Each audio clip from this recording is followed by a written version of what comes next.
vida es un freestyle y cada día es un beat.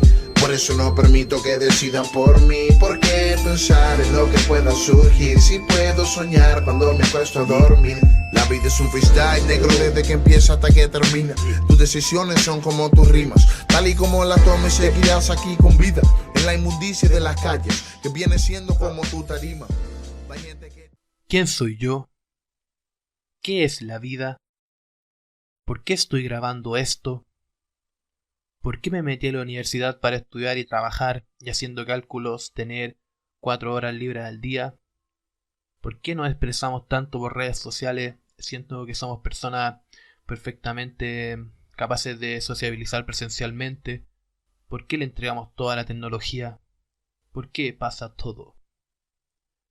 Damos la bienvenida al 5º capítulo de este programa. Me encuentro hoy con Franco, día miércoles. Día miércoles, exactamente, sí, aquí andamos. Día miércoles con don Franco. Día nublado, rico. ¿Cómo estáis, Franco? Bien, pues acá andamos, pues. Bien, bastante bien. Siempre con ánimo aquí de acompañarlos una vez más en este podcast. Claro, después de la locura del programa anterior ahí con Don Encima a tu hermana, pues, el capítulo con el invitado. Sí, pues fue bien bueno, la verdad. Igual estuvo interesante. Para los que no lo escucharon, vayan a verlo, se lo están perdiendo. Hablamos cosas bastante interesantes y quizá un poquito relacionadas con lo que conversemos hoy día. Claro, no, estuvo bien buena la charla. Y ahí agradecido del Encima por venir a acompañar y todo en el programa, pues. Sí, ahí, Y más que nada sí. explicar de que nosotros vamos a traer un invitado cada mes, pues. Por ejemplo, de 4 capítulos, el cuarto va a traer un invitado al mes, pues. Como el mes pasado fue Don Encima de tu hermana, este mes tenemos a fin de mes al Portal de Horus, pues. Una página bien conocida en Facebook y en Instagram que habla mucho sobre espiritualidad. Sí, para que no se lo pierdan, pues estén ahí pendientes de la entrevista, que va a estar bien buena, nada que decir. No, va a estar buena esa. Y nada más que nada empezar este programa haciéndole un poco de propaganda a unos amigos y personas que están emprendiendo. Y ahí para que vayan a ver sus páginas. Por ejemplo, acá tenemos a René-pro.des, que es un técnico en sonido, que se especializa en grabar música, en todo lo que sea relacionado al sonido. Él no estábamos viendo si nos hacía una cortina musical y varias cosas, bien profesional para sus temas. Y también tenemos a Fumi Smart, que se encarga de limpiar zonas con relación al virus, que más que nada es desinfectar, ya sea colegios, se han desinfectado jardines infantiles, bombas de benzina. Y por último tenemos a Mandala Pizza, las pizzas más ricas, vegetarianas y veganas por la quinta región, más que nada yo creo que por Quilpué, Villa Alemana, Peña Blanca, por ahí se mueven harto y es bien barato, así que esas 3 páginas ahí en Instagram. Sí, también tengo uno aquí para todos aquellos que la verdad no sepan cómo afrontar todos estos tiempos de crisis bien complejos en los que estamos viviendo. El psicólogo Gabriel Boffi, terapeuta en enfoque narrativo enfocado en fortalezas y debilidades de las personas. Pueden encontrarlo en psicólogo-Gabriel Boffi Gómez en Instagram o llamarlo al más 569-8727-2021. Claro, ahí creo que se viene de invitado ahí el amigo. Sí, pues más adelante ahí lo vamos a tener aquí frente a nosotros, un psicólogo bien connotado y bien capo en el área que hace, que es un enfoque narrativo bien bueno.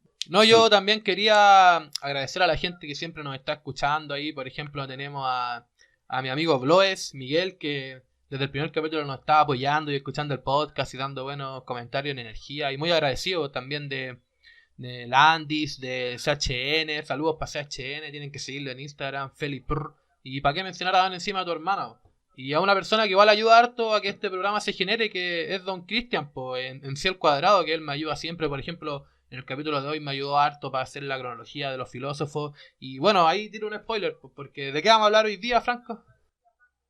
Hoy día vamos a hablar de cosas bien relacionadas a lo que tiene que ver con la mente, con la persona, y vamos a conversar con la filosofía. A ver, Randall, ¿qué nos toca hoy día? ¿Con qué me sorprendes? Bueno, hoy día yo voy a hablar de filosofía, más que nada nombrar algunos filósofos, quizás destacados, quizás que más influenciaron, y en un orden cronológico, así como bien simple, una pincelada de cada uno, y bien interesante la verdad. ¿Y tú de qué vas a hablar, Franco?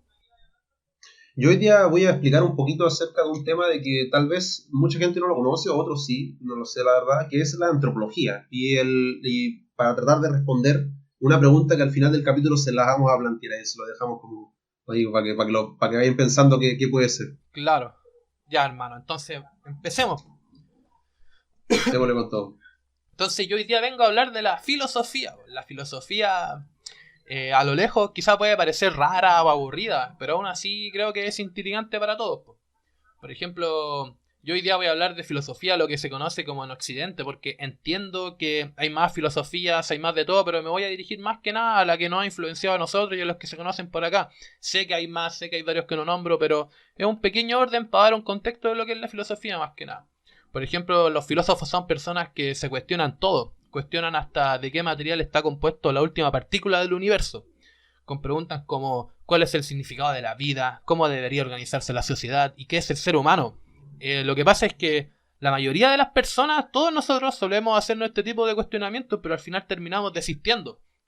Por ejemplo, es como hacer el ejemplo de pensar que el universo es infinito y vernos así como una cámara desde nuestro cráneo hacia arriba, que vaya saliendo el planeta y luego todo, y la infinidad de cosas que se pueden dar. O sea, pensar de que el universo es infinito ya es como ¡fum! Explosión de cerebro. Entonces, Totalmente. los filósofos son personas sin miedo a romper ciertos paradigmas de la sociedad, con preguntas complejas que se han visto a lo largo de la historia. Sí, en particular acerca de este tema, yo quiero mencionar que igual, por lo general, hoy en día, lo hablo desde mi perspectiva y desde lo que yo he visto, no es como tan común ver que la gente se cuestione tanto como lo hicieron estos personajes en su época. Incluso a veces las personas se rehúsan a conversar estos temas que son un poquito más hacia la persona, hacia lo íntimo, por lo que, pucha, igual a veces es importante, considero, porque ayuda a aclarar a lo que es uno y qué es lo que hace aquí en este mundo, obviamente. Sí, pues eso es fundamental y está bien lo que decís tú, porque por ejemplo estas personas anteriormente con mucho menos recursos que los nuestros se hacían este tipo de cuestionamiento y quizás por lo mismo, ¿cachai? Porque quizás no tenían tantos distractores tecnológicos o qué sé yo, pues. Puede ser, puede ser. Entonces lo que pasa es que yo dividí la filosofía en el orden cronológico, lo dividí en 4 partes, bien resumidas todas y bien cortitas. Primero tenemos la filosofía griega, luego tenemos la filosofía medieval, la modernidad y la hipermodernidad. Por ejemplo, hablando un poco sobre filosofía griega, tenemos a Don Tales de Mileto. Él nace el 225 a.C. y muere el 546 a.C. Hay que considerar que antes de Cristo los años se contaban al revés a como se cuentan ahora, por eso pasa esto. Y hablar un poco sobre la filosofía griega más que nada, que igual es súper poca la información porque es muy antigua y por ejemplo algunos de estos filósofos se expresaban de manera oral, entonces hay más como cosas que se dicen que material concreto, no así como los últimos filósofos, que hay libros y hay todo. Pero nos vamos a guiar en base a esto. Bueno, Tales de Mileto fue el primero en buscar el saber de forma desinteresada y encontrar respuestas a preguntas que hasta el momento se respondían a través de la religión, o en el contexto de Grecia, la mitología griega. Hasta entonces todo se respondía según los griegos sobre Zeus, ellos eran los dioses, y todas las respuestas venían de ellos. Él es el primer filósofo en la historia de la filosofía occidental, es considerado uno de los 7 sabios de la antigüedad. Él en Grecia, por ejemplo, predijo buenas cosechas de agricultura, entonces en relación a esto él invirtió y se hizo rico. Y lo que pasa es que cuando él se hizo millonario, donó su dinero, porque él más que nada quería demostrar que los filósofos se pueden hacer millonarios, pero la verdad no les interesa. Entonces, por ejemplo, también hay una anécdota que dice que él estaba en su casa, por así decirlo, y estaba caminando en el patio, o sea, no sé, estaba en el campo, digamos, y él estaba mirando el cielo y se cayó un hoyo. Y lo que pasa es que una mujer que trabajaba con él le dijo: ¿cómo tú quieres saber lo que hay en el espacio si ni siquiera sabes dónde estás pisando? Es como una anécdota que se dice de él. También él tiene descubrimientos en la astronomía, en la geometría. De hecho, él viajó a Egipto para calcular la altura de las pirámides en base a su sombra y proporcionalidad entre pirámides, lo que lo condujo a crear el conocido teorema de Tales. Y lo que pasa es que él tiene frases como todo está lleno de dioses, que apunta a que todo tiene vida. Hay algo que se llama el hilosismo, que significa, mira, hiloso significa materia en griego y ismo significa viva. Entonces esto significa materia viva. Y lo que pasa es que al final Tales de Mileto termina en esto. Él reduce a que todo es agua. Todo se reduce a agua. Y esa es como su última conclusión. Quizás nosotros mismos, porque somos un 70% agua, creo, no sé, y el planeta también. Y yo creo que por ahí va más o menos la cosa. Un grande Tales de Mileto. Yo igual, mira, con lo poco y nada que sé de filosofía, igual me parece relevante mencionarlo, porque por lo general no se le menciona tanto. O sea, obviamente para el que ya esté dentro del mundo de la filosofía lo conoce, pero siempre se habla de los mismos, de Sócrates, de Platón, de Aristóteles, y considero que Tales de Mileto, junto con también, por ejemplo, Pitágoras, que también fueron personajes importantes, no se les menciona tanto y no se les considera, no se les da el peso a lo que realmente hicieron, que fue el inicio de este como camino filosófico, por decirlo así. Claro, fueron como los primeros que dijeron, oye hermano, ¿qué está pasando? Exacto. Si tenéis razón, pues son los pioneros, pues. Y sí, sí, tampoco son tan reconocidos, que en especial estos que quedan como en el olvido y al final suenan más, como dijiste tú, como Sócrates, porque es el que viene ahora, pues. Que este es bien resonado, este es de los más faralas. Bueno, dentro de la filosofía griega también tenemos a Sócrates, desde 470 hasta... O sea, es que igual hay una disputa como porque se dice que él nació entre 470 y 469 a.C. y murió en 400 a 399 a.C. Como que de verdad hay muchos datos inciertos o quizás imprecisos. Bueno, de Sócrates se dice de que era uno de los mayores filósofos de la historia. Fue maestro de Platón y Aristóteles. Él se representaba, como dije antes, por la filosofía oral y no escrita. Entonces por lo mismo es difícil encontrar escritos de él originales. Pero su discípulo Platón solía escribir lo que Sócrates le decía. Él se hizo conocido en Atenas por ir preguntando a las personas cosas como qué es la justicia, qué es el amor, qué es la belleza. Y al final se dio cuenta de que las personas conocían menos de lo que aparentaban, po. Y ahí nace la frase solo sé que nada sé. Esta frase apunta a que la ignorancia de uno mismo es el primer paso hacia la sabiduría. En el caso de Sócrates, es importante mencionar, por ejemplo, en el libro La Apología de Sócrates, como dijiste tú, que lo escribió Platón, que se trata del juicio de Sócrates en este caso, cuando lo juiciaron, para entender el porqué de este juicio, hay que también comprender la frase que tú dijiste anteriormente, que es solo sé que nada sé. En este caso,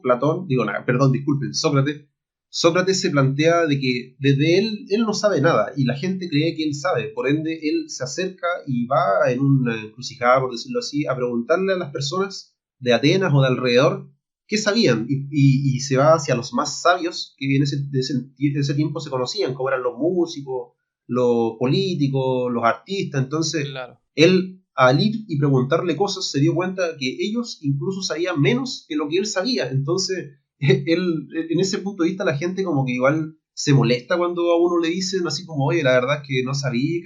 Igual debe haber sido un poco Claro. pesado quizás ahí el debate, pero eso fue lo que le llevó Claro, a Sócrates a ser enjuiciado. claro, bien enjuiciado, si saben esa hora. Sí, pues. Es que igual es como de los primeros, yo cacho que él como que descubrió, no sé si descubrió el conocimiento, pero fue como, como que la cabeza le iba a explotar, no sé, la verdad. Me imagino lo que habrá También. sentido. Y también luego, como dije, está Sócrates y uno de sus discípulos que era Platón. Y Platón dice, ¿qué son las ideas? Ideas es la respuesta. Platón divide el mundo en sensorial, perceptible, cambiante, incierto y en el mundo de las ideas. Platón compara el bien con el sol, que es la verdad donde nacen todas las demás verdades. El sol es la luz de la razón. Por ejemplo, tenemos la conocida mencionada caverna de Platón. ¿Y la caverna de Platón en qué consiste? En que, por ejemplo, hay varias personas prisioneras en una cueva, en una caverna, en donde tienen las manos, los pies y la cabeza amarrada, sin poder hacer nada. Y estas personas están mirando una muralla oscura, que esta muralla, por ejemplo, refleja. O sea, lo que pasa es que hay una fogata que hace silueta y esta muralla las proyecta, y las personas están obligadas a ver esto, por así decirlo, y es lo único que pueden ver. Lo que pasa es que un día uno de estos prisioneros logra huir de la caverna, y al huir al principio y ver el sol, la naturaleza, esta persona se siente ciega, pero luego de un tiempo puede ver todo con claridad. Y lo que pasa es que esta persona luego regresa a la caverna a decirle a los demás lo que ha descubierto, pero la verdad solo queda como un loco, como un escéptico, porque esas personas están muy convencidas de que esa es su verdad. Luego tenemos a otro discípulo de Sócrates, porque era Aristóteles. Aristóteles rechazaba las ideas abstractas de Platón, prefería la observación acompañada de la lógica. Las ideas platónicas ya no eran suficientes para explicar las riquezas de las cosas, ni se tenía en cuenta la materia que las compone. Entonces él se pregunta qué tiene cada uno de único. Entonces eso es lo que pasa con la filosofía también, porque cada vez va como subiendo el nivel de exigencia, como oye, tú estás diciendo esto pero no consideraste esto, ¿cachai? Entonces Aristóteles dice que el hombre sabio no es aquel que contempla la idea del bien, sino aquel que sabe que en cada situación debe elegir la opción más equilibrada. Y esto sería un poquito de Aristóteles. Él vivió entre 384 a.C. y 322 a.C. Y luego de esto damos el primer paso. Como dije, esto lo voy a dividir en 4 partes. Ya terminamos la filosofía griega, ahora vamos a la filosofía medieval. La filosofía griega consiste en el siglo V antes de Cristo, en Atenas especialmente. Y luego tenemos la filosofía medieval. Y por así decirlo, aquí es cuando entra el tema de las religiones, la creencia en Dios.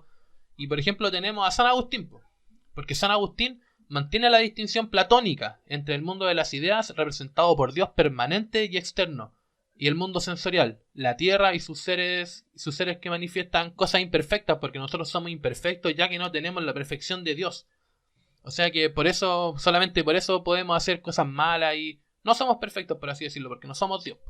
Y luego viene Don Santo Tomás, se propuso reconciliar la fe y la razón uniendo el pensamiento de Aristóteles con la fe cristiana. Dios es la raíz de todas las cosas, el motor, la causa de todas las causas.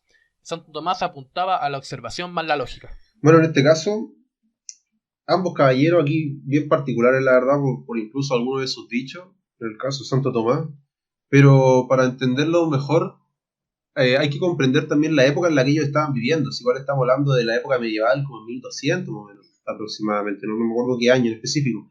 Pero en esa época... No, ¿Sí? San Agustín es 354 después de Cristo, 430, y claro, Santo Tomás es de 1225 al 1270, 74. Es como entre el 1200, claro. Pero no estaba tan perdido. Hace caleta. Sí, pues y en esa época era la imagen de Dios era súper importante. Estáis hablando de cruzadas, estáis hablando de épocas donde literalmente se te condenaba por no creer en Dios. Entonces, a mí me pasa que al estudiar un poco a Santo Tomás y a San Agustín, se encuentra en esta figura, pero si uno comprende su contexto y comprende obviamente la presión ejercida por Dios en ellos, uno empieza a entender que la dualidad alma-cuerpo igual es bien lógica a través de lo que ellos vivieron. Y más que nada eso Sí. para aportar. Entonces, como dije antes, en cada parte la filosofía se hace más exigente con la anterior.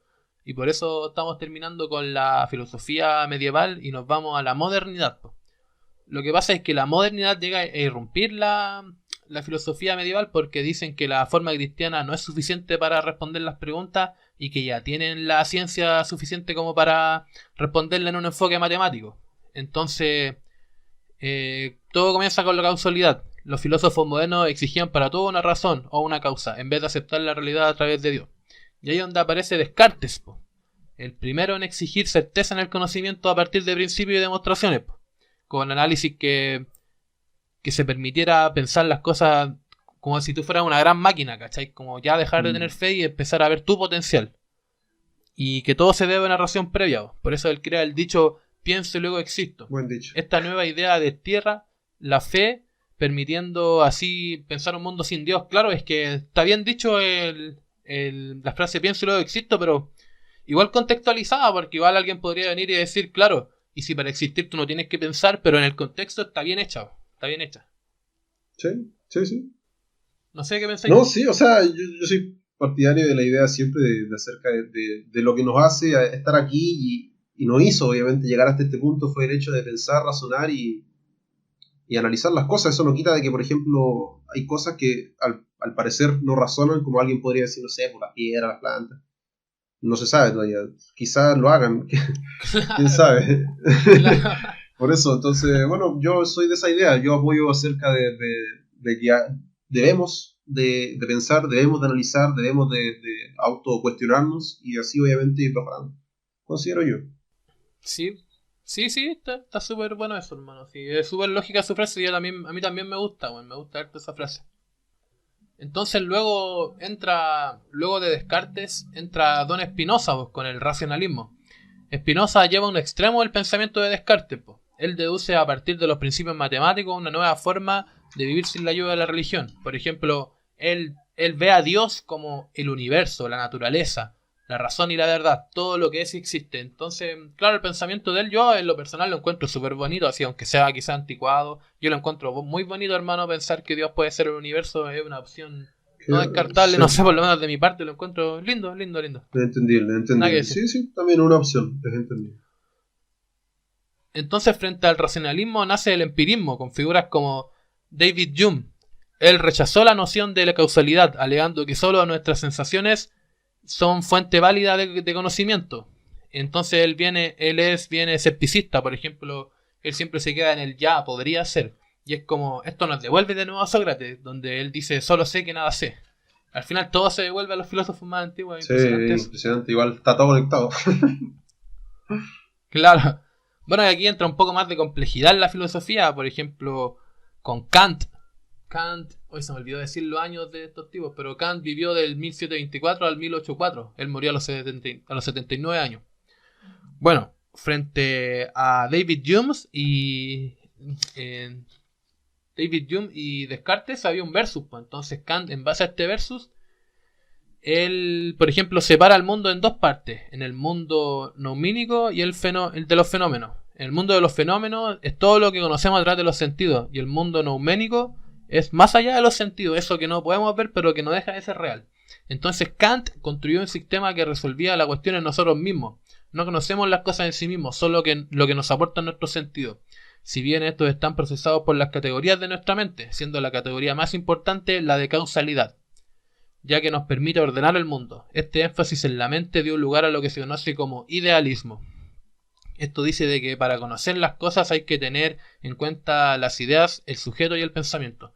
Entonces, para resumir, Kant separa el mundo en dos partes, en el mundo de los fenómenos y el nouménico.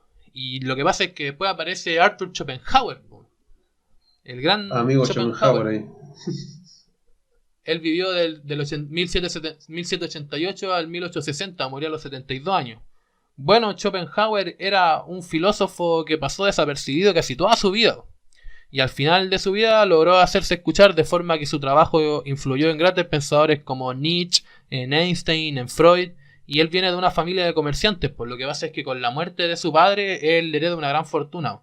Y él estudia filosofía en la universidad y luego hasta hace clases de filosofía. Bueno, lo que pasa con Schopenhauer es que pesca la idea de Kant del mundo de los fenómenos y el nouménico. Y él dice de que el fenómeno y el nouménico son lo mismo, solo que están experimentados de dos formas distintas. Por ejemplo, lo que hay en el mundo de los fenómenos es la materialización del mundo nouménico, lo que a él le llamaba voluntad. Y es bien curioso Don Schopenhauer porque él, por así decirlo, es como el padre del pesimismo. Y el padre del pesimismo tiene un libro que se llama El arte de ser feliz. Sí, ahí en particular, hablando de Schopenhauer, sí, como dijiste tú, era una persona de muy bajo perfil, la verdad, como que no le gustaba mucho el conflicto. Y si no me equivoco, al final lo obtuvo. Fue por su idea, pero bueno. En sí, hablando acerca del arte de ser feliz, bueno, yo considero igual un buen libro. Bueno, depende de cómo uno lo mire, la verdad. Pero habla de 50 normas, en las cuales, por ejemplo, en una de ellas habla acerca de qué es la felicidad. Que habla acerca de que la felicidad es simplemente la ausencia de dolor y que se debiese dejar de interpretar que la felicidad es como la cúspide de la montaña. Y también habla de que algo que es sumamente importante y de lo que el ser humano debiese aferrarse es la alegría, porque la alegría es algo cuantificable, o sea, es algo que yo puedo saber cuando estoy alegre. Entonces él dice más que nada eso. Bueno, obviamente en su libro habla muchas más cosas que son súper interesantes y ojalá lo puedan leer o escuchen el audiolibro porque es bien bueno, acerca de eso, de cómo una vida más austera, una vida más simple, una vida sin celo, una vida más tranquila logra, entre comillas, la felicidad, que es netamente la ausencia de dolor. Claro, igual bien buena su forma de ver las cosas, o sea, es que igual es curioso, es como ya da lo mismo, no sé. No, pero veo un crack, sí, Schopenhauer ahí con el tema del pesimismo y igual tiene sentido eso de que pensar de que la felicidad es solamente la ausencia de sufrimiento, igual hace harto sentido, al final son como más crudos las perspectivas, por lo mismo de ser el pesimismo, porque puede ser, claro, pesimista pero realista también, pues. Claro, entonces ahora pasamos a la última fase de los filósofos, por ejemplo tenemos el hipermodernismo, que pasa en el siglo XIX, pues.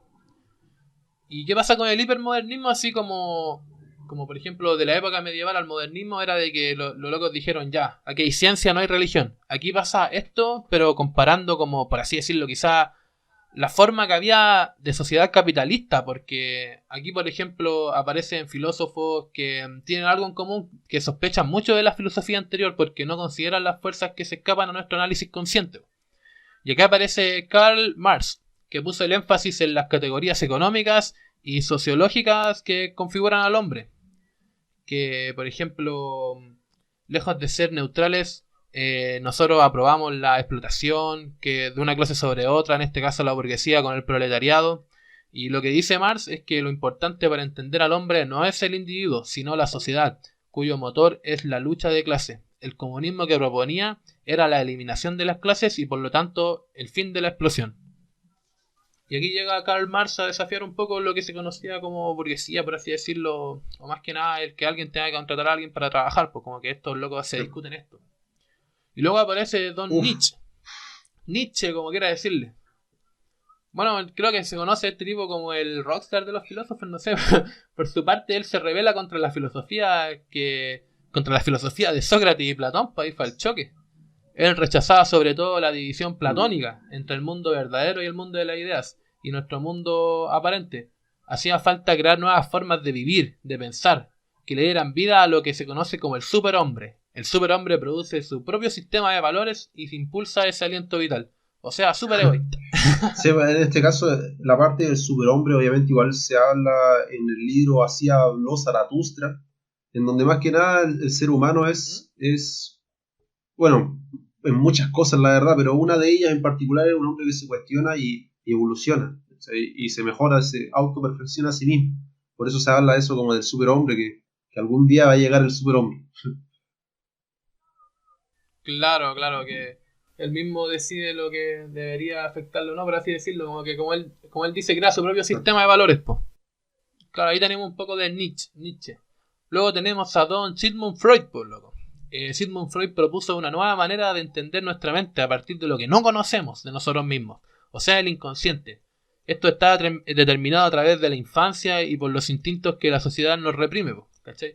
Entonces lo que pasa con Sigmund Freud es que igual es reconocido como un gran filósofo, pero hermano, yo en lo personal, así desde mi perspectiva, yo tampoco soy una persona que ha leído mucho o que sepa mucho. Yo la verdad estoy mostrando una investigación que me hice nomás, ¿cachai? Pero lo que pasa con Sigmund Freud es que yo pienso que más que un filósofo, este hombre es como un doctor del cerebro, no sé, por así decirlo, porque lo que pasa con él y el psicoanálisis, yo pienso que es un proceso que igual se puede dar natural, ¿cachai? Solo que él crea como una receta para poder llegar a él desde cierto punto. Sí, no sí, sé, la verdad es que me gusta lo que dijiste acerca como del doctor del cerebro, encuentro que es bien acorde. Igual Sigmund Freud como que ayudó a implantar ciertas bases que obviamente después del tiempo se modificaron, pero ayudó como a empezar a hacer eso como lo que decías tú, pues el estudio del cerebro, con el psicoanálisis y otras cosas más que se fueron dando con el tiempo. Claro, y aparte que yo te decía de que por ser Sigmund Freud más que un filósofo fue un doctor del cerebro, está su hija, Anna Freud, ¿Y qué pasa con la hija Anna Freud de Sigmund Freud? Ella hizo un manual de 100 páginas contando lo que es el psicoanálisis, como que lo resumió. Entonces, claro, ella es una psicoanalista, claro, y ahí más interesante, Nada que decir acerca. Claro. Y bueno, para terminar todo esto, claro, entonces lo que pasa es que quiero dar un punto quizá quiebre. Porque ya pasamos por la filosofía griega, la filosofía medieval, el modernismo y el hipermodernismo, y aquí viene la guinda de la torta, ¿cachai? Puta, claro, Albert Camus, o quizá como lo conocemos, Albert Camus, ¿cachai? Alberto Camus, como quieran decirle. El padre del absurdismo, claro, el compadre Camus. El padre del absurdismo, por loco, premio Nobel de literatura. Él nació en Argelia en 1913. Bueno, lo que pasa es que este loco como que de verdad llega a desafiar todo. O sea, claro, hay filosofías o cosas que dicen de que Dios se suicidó y cosas, porque Nietzsche dice que Dios está muerto, pero también creo que el dadaísmo era, no sé, no me acuerdo, pero es como que el dadaísmo de verdad se cagan todos, ¿cachai? O también varias partes de los filósofos y músicos dicen de que el arte es la expresión del alma, y también hay algunas filosofías quizás que hacen anti-arte, ¿cachai? Y ahí tenemos, pero Camus, vamos a hablar solo de Camus. Sabemos también que existen ese tipo de cosas, pero aquí le dimos un énfasis a Albert Camus. Porque normalmente se piensa que uno de los objetivos de la filosofía es encontrar el sentido de la vida, ¿cachai? Él decía que la vida no tenía ningún sentido, porque el universo solo existía y que nos era indiferentes. O sea, él dice que es absurdo buscar el significado del universo, que no lo tiene, y que se vuelve notorio cuando nos damos cuenta que apenas hemos estado una pequeña parte del tiempo en el universo. Porque el universo existe hace aproximadamente 13.700 millones de años. 13.700 millones de años. Los humanos llevamos apenas 300.000 años de existir. Entonces la existencia humana representa un 0,0002% de la existencia del universo. Somos insignificantes. Además, somos una vía láctea entre 2,3 billones si en la galaxia. Claro, y hay que pensar que 1 billón es 1 millón de millones. Pues. O sea que ahí como que el loco te revienta el cerebro fuerte, pues, ¿cachai? Y él se apoya, de hecho, en los griegos, pues, porque ¿qué pasa con Albert Camus? Que él es conocido por uno de sus libros que es el mito de Sísifos. Y él usa un relato de la mitología griega para representar el absurdo de la vida humana. Por ejemplo, en el mito de Sísifos, el relato cuenta que el rey Sísifos es castigado por Zeus. Y el castigo consiste en que él deberá llevar y cargar una piedra pesada hasta la cima de una colina. Sin embargo, al momento que él esté llegando a la cima, la roca solo va a volver a caer, sin remedio. O sea que él va a tener que volver abajo, volver a tomar la roca y regresar. Y así infinitamente por los tiempos de los tiempos. Y como si nada. Esto refleja... Claro, como si nada. Y esto refleja, según él, lo inútil y sin sentido que es la vida humana. Como que el proceso se repite en trabajar, comer, dormir, repetir. Es como que, según Albert Camus, todos somos Sísifos, ¿cachai? Solo que no nos damos cuenta. Y lo que pasa es que, claro, Albert Camus igual tenía 3 tipos de revelaciones frente a esto, por así decirlo, ¿cachai? Por ejemplo, el suicidio, hermano. Porque, por ejemplo, él pone de que, claro, la vida no tiene sentido. Entonces nosotros que, por así decirlo, pensamos que sí tiene. Digámosle que yo, Franco, le pongo todo el sentido de mi vida, no sé, a mi mamá, weón. Y mi mamá en mi sentido de vida lo es todo. Y el día de mañana mi mamá muere, pues, ¿cachai? Como que tu sentido de la vida se va a perder. Por lo tanto, vaya a considerar más cosas como el suicidio y es lo más trágico, ¿cachai? Ojalá nadie tenga que llegar a eso nunca más, pues, weón, porque es una weá horrible. Pero es como que él lo explica así, ¿cachai? Que tú al perder ese sentido de la vida que realmente no existe, caís como en ese tipo de cosas, pues. Y también existe el suicidio filosófico, pues, ¿cachai? Que él expresa el suicidio filosófico como por ejemplo la religión, pues la religión que te dice no, existe un Dios perfecto y esto, y como que te suicidas a ti mismo filosóficamente en vez de buscar algo, una respuesta quizá por ti mismo o por pensamientos más independientes, pues como que igual es una cadena, una barrera que te limita mucho a eso. La tercera revelación, según Camus, es la aceptación, pues. Esto se refiere a que nosotros solamente tenemos que aceptar esto y vivir con alegría y pasión. Y esto es como un signo de rebelión frente al absurdismo, ¿cachai? Como que vivir siempre apasionado y sin pensar en el futuro ni en las vidas futuras, porque al final eso solamente te distrae de poder vivir en presente.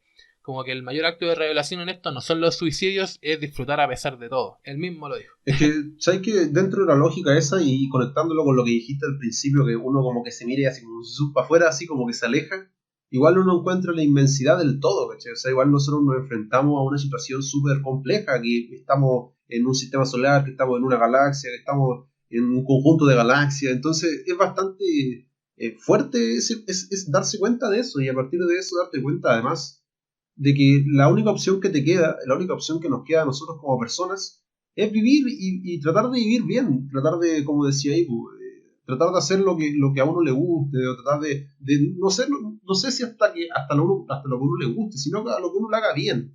Obviamente esto se da a la malinterpretación y se pueden ahí haber casos particulares donde esto se malinterpreta y se usa mal, pero bueno, al fin y al cabo yo cacho que Camus claro, también lo aprobaría. No, pero no, igual hay un poquito de lo que es la filosofía para este 5º capítulo. Bien interesante, la verdad, bien bueno, me gustó harto. Bien complejo, claro. La verdad. Obviamente se quedan muchos en el tintero, sí. Hay infinidad de filósofos. No, sí, por ser yo quería hablar de Mikhail Bakunin, pero quiero hablar el padre del anarquismo, y a mí me gustaría hablar un capítulo solo de él, ¿cachai? Del anarquismo en el futuro, por lo mismo no lo mencioné ahora. Sí, ese es un buen tema a futuro. Oye, entonces estamos listos con la primera parte. Ya. Estamos muy bien con la primera parte, quedó perfecto. Volvemos en un ratito, cabros. No se vayan.